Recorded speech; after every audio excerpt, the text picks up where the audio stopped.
Meep, meep, meep.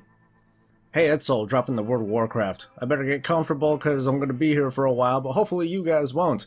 I'm going to recap the news for the year. You know, I thought to myself, hey, this isn't going to be so bad. I just got to look through at past articles and things like that and just kind of sift through and see what's relevant. It actually took a great deal more time than I thought it would. I used mostly MMO Champion to kind of go through all like 50, 60 or so pages of content that they have from the beginning of January up till now. So hey, MMO Champion, here's a bump and thank you. But I didn't look at every single page. I think by the time I got to like July or so, I was like, oh, screw it, I'll just use my videos. That's, you know, I started doing the news around then, and hey, that'd be easy, right? The answer to that is no, not really. Looking back at my previous videos just kind of gave me a sour taste. I mean, I've come a long way from where I was then till now, but I don't know, like just looking at your old stuff, it's like looking at old home movies. It's like, oh god, I was embarrassing. And then watch, like a year from now or a couple months from now when I crash and burn and I look back to this mistake that I made, I'm gonna be like, oh, what did I do? But anyway, I got some notes and well, let's do it. This is Warcraft Yearly 2016, where I take a look back and kind of recap all the stuff that went down in the world of Warcraft. At the beginning of the year, the Legion Alpha was just getting ready to come back up again. It took a break during the 2015 holiday break, but it came back and wave after wave of invites were starting to go out. Some punk ass who thought he'd be a YouTube or Twitch superstar overnight finally got into the Legion Alpha. He was young and stupid and full of hope, and now, just stupid. Legion development was pretty much everything that dominated the news at the time, because otherwise, if you weren't looking up Legion updates and things like that, you were just kind of plugging away at your garrison, getting tons and tons of gold. Or you were doing Hellfire Citadel with your 3rd, 4th, and 5th alts. Or you quit, but despite that you're posting on MMO Champion like every other day. The development of Legion though wasn't without its woes and its bumps in the road though. As small snippets of information were starting to come out, large debates were brewing. Oh, and by the way, MMO Champion or Curse or whoever, if you guys are paying attention to this video, you guys, I gotta point something out. You guys quote Ghost Crawler like all the damn time. Like it's like he pays you guys to post his stuff up, I don't know, so he can promote himself, I don't know. Thanks to stuff like data mining and Wowhead/MMO Champion and YouTube, we were able to see pretty much everything that's being developed as it's going on. We're able to get almost up to the minute information as to the latest developments, the newest debates, the newest blue posts and things like that. Fans were in an uproar as soon as data mined information was coming out about the order hall system. People were saying, oh no, this is going to be Garrison 2.0, it's going to be WAD 2.0, oh no. And it didn't help that some of these data mine strings happened to say Garrison in them. It didn't really help when some of the UI skins were so similar to the Garrison system that people were kind of getting, post-traumatic stress. Transmog and the new wardrobe system was kind of a big deal too. Certain players who wanted to get like absolutely everything that they could, they were kind of griping over the fact that, oh well, with Cataclysm out, there are certain items that I can't get anymore, I'm not going to be able to get them, that sucks, or I have to do the whole Lore Master achievement on each faction or each tune. Basically, oh no, I have to do work in order to get things. I can see what they're coming from and the concerns were valid, but man, people were just blowing up over this thing. But I guess back then there just wasn't a whole lot to go with. We didn't have all the zones to test out. I think all the specs weren't even ready for testing yet. It's just that players were making a crisis out of the situation. And it's not even that bad compared to some other things, which also weren't really bad either. Even walking on water turned out to be a huge deal. Expensive things became a big deal since they raised the gold cap. Looking back, I think a lot of these players weren't quite ready for the kind of storm that was going to come with scarcity, the whole herb market, and potions, and glyphs, and all the other consumables. Chronicles Volume 1 turned out to be the single greatest upheaval of lore in our history so far. From that book, there were a lot of misconceptions that were cleaned up. They also kind of created kind of the power band as for like who's on what side, who's standing where. There's like this cool little image. So now we're kind of left wondering, hey, who's the toughest hombre out there? Is it the Void Lords or not? I don't know. I'm gonna side with a Naru on this one. One of the bigger related things that happened in the spring is the closure of the Nostalgia server. From it just totally ignited an already ongoing debate over the legitimacy of private servers and legacy servers. And the drama was Damn, that was drama. You had petitions, you had former developers going down. People from all walks of the Warcraft life were giving their 2 cents, including this little bitch. This eventually led to the Nestarius team coming all the way down to Blizzard headquarters in June. And when they realized that a quick and decisive decision in part of Blizzard was not going to come, surprise surprise, they were like, screw you for prioritizing your game instead of our game that is actually a version of your game. Distracting us from that conversation was the launch of beta. Woo! Oh, and I lost my job. Boo! Oh, but I got married. Yay! I decided, hey, I don't have a job right now, I might as well give it a shot with this whole YouTube thing, and hey, I got like 70 something, I have 70 subscribers or so. Let's see what happens. Oh, and the Warcraft movie came out. Was it the best movie, Puppy Tale? Was it? Hey, was it the best movie? It depends on what country you ask. But is it the most successful video game adaptation of our time? Yeah, still. So does it mean a sequel? I hope so. If that means we get to see Arthas, they better do a good casting of Jaina Proudmoore. Yeah! And some Team Shooter came out. It did okay. As summer started rolling in and Legion development was continuing, a couple of changes happened. One was that the Archway and Court of Stars over in Suramar, those were going to be mythic only instead of the heroic and whatever other counterparts that there were going to be. Critics had one more thing to throw into the pile of crap that they hate about Legion, and now it was the whole elitism, how only, mythic people can only access this dungeon. And not only that, there's the whole attunement to deal with, to which some folks are like, oh, whoa, I can't have my alts trouble themselves with having to do all that work just to get into that dungeon. It's gating, this is terrible. Kind of how, like, artifact knowledge should have been account bound. And hey, you know what? Let's just make it so that everything that I do on one character will just pass on to, like, every other character that I ever make again. I'm exaggerating. Could you tell? No. Now, of course, during the summer when Blizzard announced that they're going to stop development or otherwise scrap Thal Draneth, well, what do you think folks thought of that? It was like, oh my god, cut content, it's gonna be WoD 2.0, dicks out for Farallon, that sort of thing. But they said that they were gonna do something better instead. And I guess we are. Instead of going to some other island, we're going to another planet. That's cool, until you kind of think realistically that, you can't develop a whole freaking planet in a patch. It's probably going to be a landmass inside a planet that's as large as an island. Hey. And there were still more debates going on over features that were going to come in Legion. Blizzard reduced the maximum camera range that we had, and all of a sudden players were having seizures and motion sickness and other ailments. Eventually they relented and gave us most of our maximum distance back, and they gave us a cool little camera function that no longer works against our will. Personal loot became the default way to distribute loot, and the old style of master looter, that pretty much went away, unless you happen to be in a guild group. Kinda sucks for ninjas and elitists, but for everyone else, I guess, well, I don't think it's been that much of a big deal. Account silencing, where multiple reports of, harassment or foul language or things like that will eventually just kind of, make you silent. People were kind of scared of this. Asmongold went so far as to task silencing himself for saying he loves the world of Warcraft. And it worked, which sparked this big debate over, how much should Blizzard control their players. But since then, we haven't seen or heard much. Maybe because they're silenced.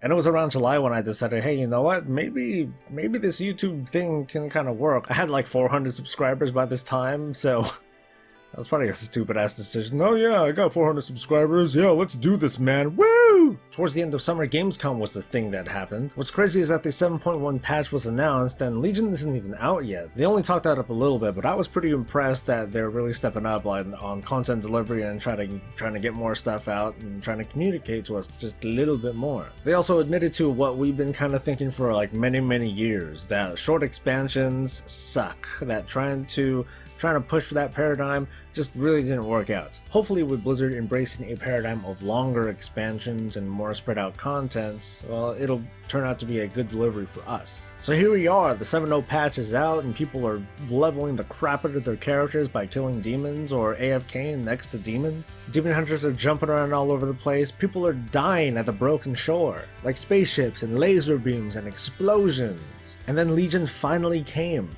It's here. And with that, more debates and complaints. Secondary stats are broken. Warlocks are broken. My spec totally sucks. No me sucks. Everyone's spec is way overpowered. Damn these artifact skins that are only for raiders and mythic dungeon people. No me sucks. Xavius is too easy, so the whole game is too easy. It's so casual. Oh my god, endless artifact grind. Dude, I only got one legendary. Dude, I got the wrong legendary. Dude, I accidentally got a legendary for my off spec. I got like 2 on my alt. Like I got 4 and I can't even get any more. Man, screw you. No me sucks. And Chris Metzen retired. After about 20 years in the company that he loved, he retired.